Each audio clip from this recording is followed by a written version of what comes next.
voltando ao segundo bloco aqui do programa Empodere, na Rede Premium de televisão, com o nosso especialista em PNL, Felipe Gibim. Felipe, vamos voltar a falar um pouco sobre a PNL, me dá alguns exemplos, como que o pessoal pode se identificar e aplicar em casa também. Sim. Vou falar alguns exemplos práticos para quem quer empreender e para quem trabalha também em alguma empresa, que são alguns casos que são muito comuns de acontecer, que são pessoas que têm problema em falar em público, em vender e empreender. Eu acabo vendo nos empreendedores mais esse tipo de problema.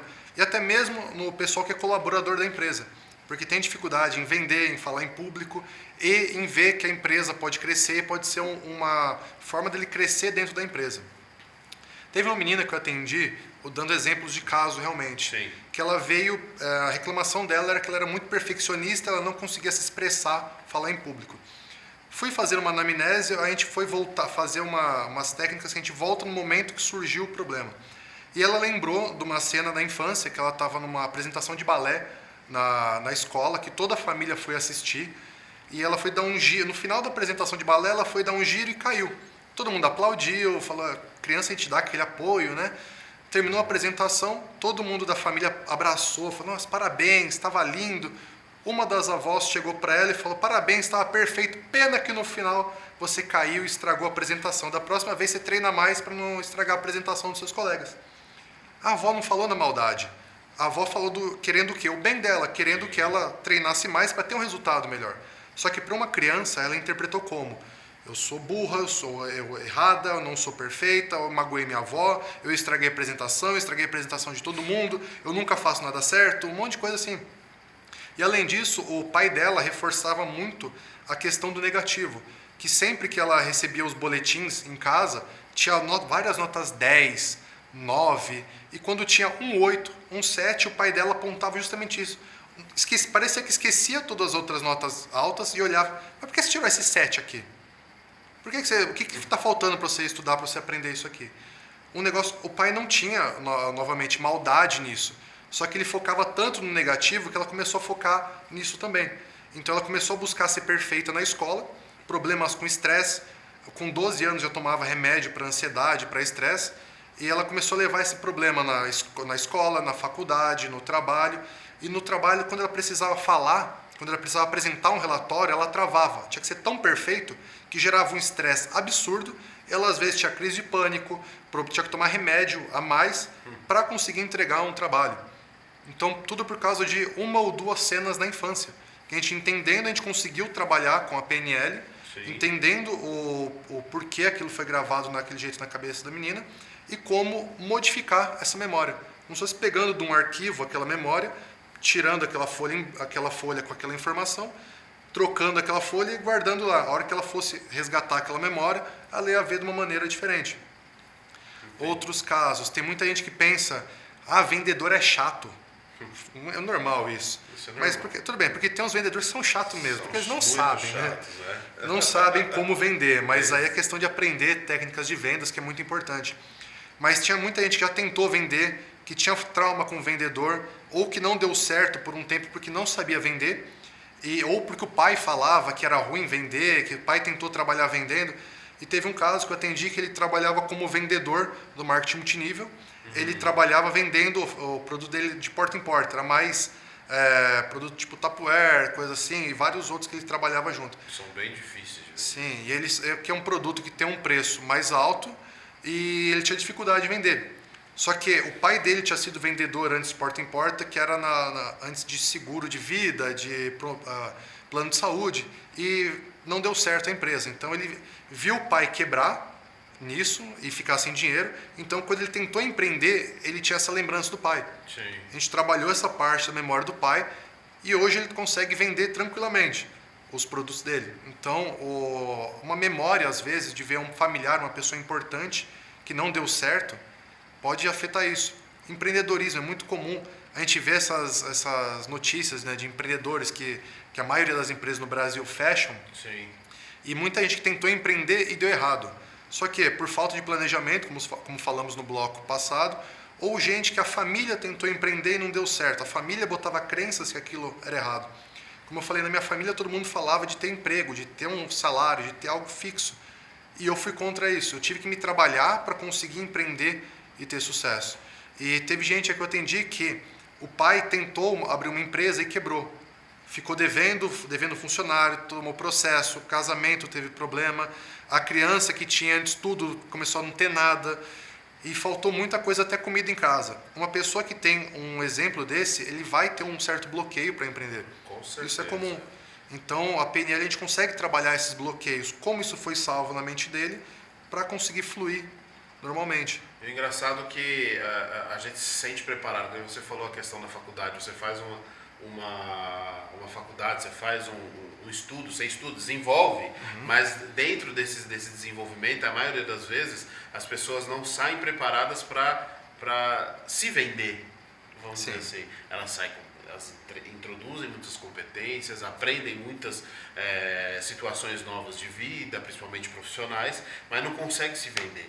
E isso é muito ruim, porque ela não consegue ver resultado. Ela traça metas e objetivos, muitas vezes na questão do achismo, que isso infelizmente é uma coisa muito recorrente, né? O achismo, que eu sou totalmente contra achismo. Qual que é a sua meta? É pagar as contas. É pagar as contas. A maioria das pessoas tem minhas contas, mas não pensa quanto vai guardar um dinheiro, fazer uma boa viagem, ou vai guardar um dinheiro para fazer um bom curso, trabalhar o seu desenvolvimento. O pior de tudo é que o desenvolvimento humano ele só é procurado por pessoas que realmente estão passando por situações muito difíceis. Sim.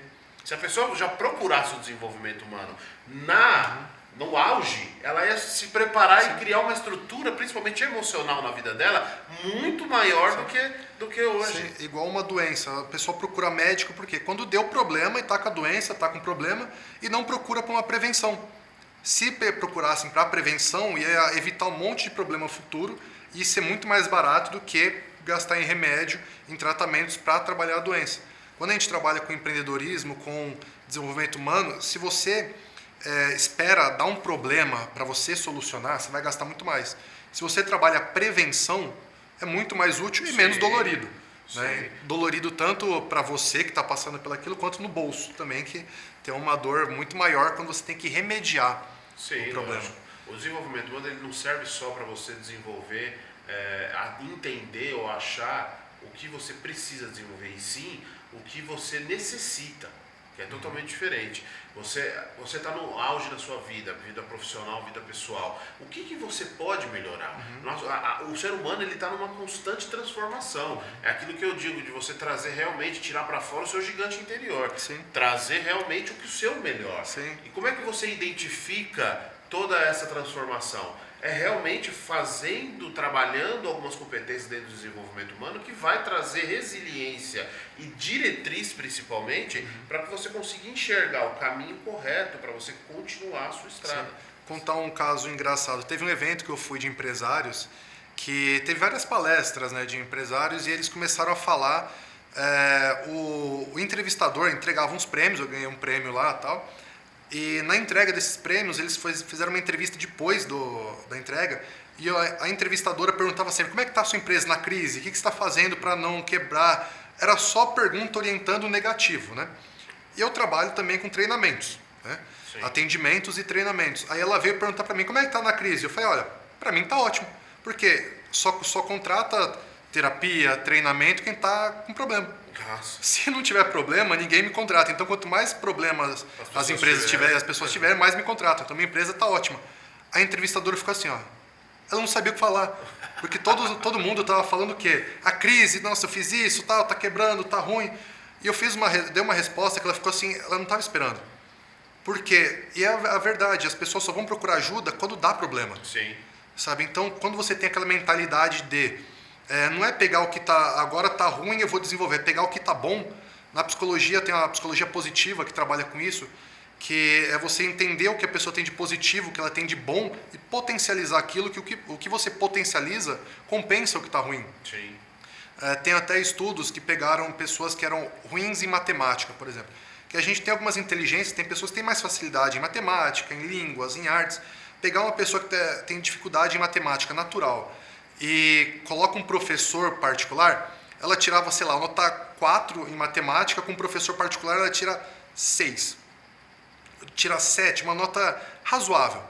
Agora, se pegasse um professor particular, tirou nota super alta em artes, em ou até mesmo em matemática. A pessoa já tira nota 8, 9, 10 em matemática.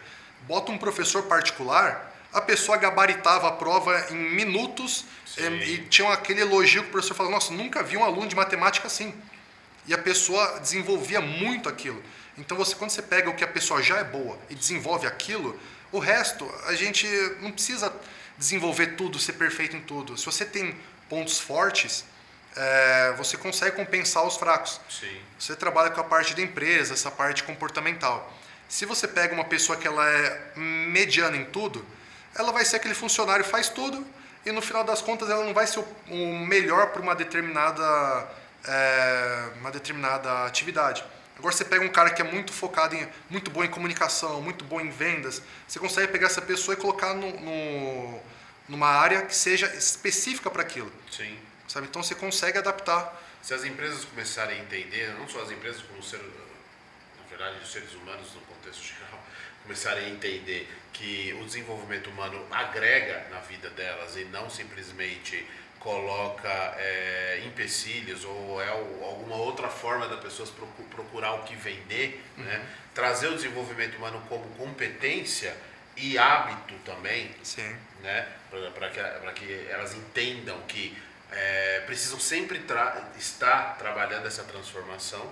Sim. Você vai conseguir ter uma visão, que eu disse no começo, uma visão, uma diretriz de um caminho mais confortável na sua vida. Que você estava falando mesmo a questão de um estudo. Se uma pessoa é boa em matemática, se ela contrata um professor particular, ela sempre vai ser muito boa em matemática. Imagina uma pessoa, uma criança, um adolescente que os pais trabalham com esse desenvolvimento, as crenças limitantes que já vão sendo ressignificadas, vão introduzindo crenças positivas. Imagina essa criança ou esse adolescente prestando um vestibular. Ele não vai ter problema, ele não vai precisar fazer cursinho, ele não vai precisar procurar nenhum outro tipo de ajuda porque ele já está preparado. Sim. É simplesmente ele continuar procurando o desenvolvimento humano na vida dele constantemente para tudo que ele faz. Né? Hoje, felizmente, está crescendo muito esse mercado de desenvolvimento humano e você vê até muitos jovens indo no treinamento, jovens e até pessoas de mais idade. Porque está bem interessante que tinha aquele estigma que as pessoas mais idosas não buscavam treinamento. E os jovens também por ser mais relaxado. Mas você vê hoje empresas, os jovens buscando coisa para ter propósito de vida, até mesmo um trabalho que ganhe menos, mas porque ele se sinta bem naquele lugar. Então está um movimento bem legal para essa parte do desenvolvimento humano e você estamos observando muita gente desenvolver e ter um resultado gigantesco nesse mercado que está movimentando milhões por ano. A gente vê quantas pessoas se movimentam, estão em busca desse desenvolvimento, né? Felipe, nosso tempo está acabando. Eu agradeço a sua presença, foi uma honra ter você aqui hoje, trazendo competência, trazendo mais conteúdo pra gente aqui, tá passando pro pessoal em casa. Pessoal, obrigado. Obrigado, eu que agradeço a oportunidade, Felipe. Obrigado mesmo pela sua presença. E pessoal, aguardo vocês no próximo programa com muito mais novidades. E mais uma vez agradeço a audiência por todos vocês estarem aqui comigo. Obrigado, pessoal. Até mais. Obrigado.